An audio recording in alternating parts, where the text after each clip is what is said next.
साथियों, ये आप डीएमके वालों को भली भांति जानते हैं और कांग्रेस को भी आप अच्छी तरह जानते हो। ये दोनों लोग है कैसे और उनके जैसे और भी है। ये डीएमके और कांग्रेस जैसी पार्टियां कहती हैं, उनका आपने बिल्कुल ठीक सुना। पीएम मोदी इसी अंदाज में डीएमके और कांग्रेस पर निशाना साध रहे थे। अब जब वो तल्ख तरीके से डीएमके सरकार पर बयानों के तीर चला रहे थे तो जवाब में एक ऐसा बयान आया जिसके बाद सियासत गर्मा गई। वो बयान क्या था, पहले उसे जानिए। ना मुझे राम में और ना ही रामायण में आस्था है। भगवान राम तो हमारे दुश्मन हैं। आखिर यह बयान किसने दिया, यह जानने की दिलचस्पी आप सबकी बढ़ गई होगी। उस शख्स का नाम है ए राजा। ए राजा वही शख्स हैं जो यूपीए 2 कार्यकाल में स्पेक्ट्रम घोटाले की वजह से चर्चा में आए थे। इस शख्स का नाता तमिलनाडु से और इनकी पार्टी का नाम डीएमके है, जो कांग्रेस के साथ सरकार में है। एक तरफ ए राजा ने जब इस तरह का बयान दिया तो बात जाहिर सी थी कि राजनीतिक हंगामा होना ही था। कांग्रेस की तरफ से सफाई भी आ गई कि राम सबके हैं, राम आदर्श हैं, किसी को भी संयमित तरीके से ही अपनी बात रखनी चाहिए। कांग्रेस को नफ़ा नुकसान का अंदाज़ा हो चुका था, लिहाजा उसने ए राजा के बयान से किनारा कर लिया।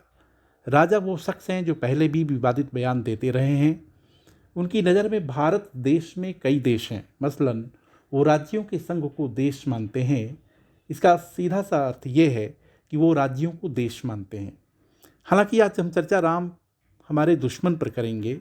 यह बात सच है कि संविधान के अनुच्छेद 19A में बोलने की आज़ादी है, लेकिन क्या इस आज़ादी का बेजा फ़ायदा उठाया जा सकता है? सुप्रीम कोर्ट ने हाल ही में तमिलनाडु के सीएम एमके स्टालिन के बेटे उदयनिधि के बयान पर भी झिड़की लगाई थी। सवाल यह है कि ए राजा के बयान का मतलब क्या है। दरअसल तमिलनाडु की राजनीति में डीएमके की बुनियाद ही सनातन विरोध के नाम पर पड़ी थी।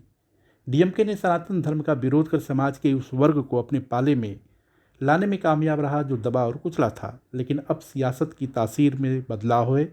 जानकार बताते हैं कि बीजेपी जिस तरह से अब तमिलनाडु को मथने का काम कर रही है, उसके बाद डीएमके को लगता है कि उसे अपने वोट बैंक को इंटैक्ट रखने के लिए, यानी कि उसमें किसी तरह का सेध ना लग सके, उसके लिए भावनाओं के ज्वार वाले बयान को मंद नहीं होने देना है।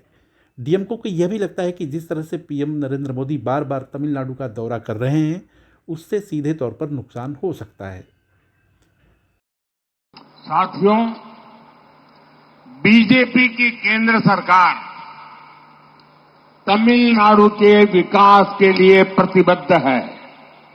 इसके लिए भारत सरकार अनेक योजनाओं का पैसा सीधे यहां के लाभार्थियों को भेज रही है।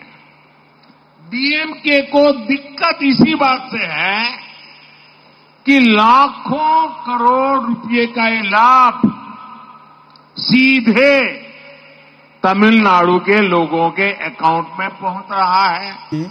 उससे सीधे तौर पर नुकसान हो सकता है। डीएमके में हलचल इस बात पर भी है कि जिस तरह से बीजेपी ने लाभार्थियों के जरिए उत्तर प्रदेश में बीएसपी और सपा की वोट बैंक में सेंध लगा दी थी, ठीक वैसे ही तमिलनाडु में भी बीजेपी राजनीतिक तौर पर उनके लिए मुश्किल खड़ा कर सकती है। लिहाजा आस्था और परंपरा को आधार बनाकर ही वो आगे की राजनीति कर सकते हैं। वीडियो को लाइक और सब्सक्राइब करें और हाँ, कमेंट भी ज़रूर करें। देखते रहिए इंडिया अड्डा।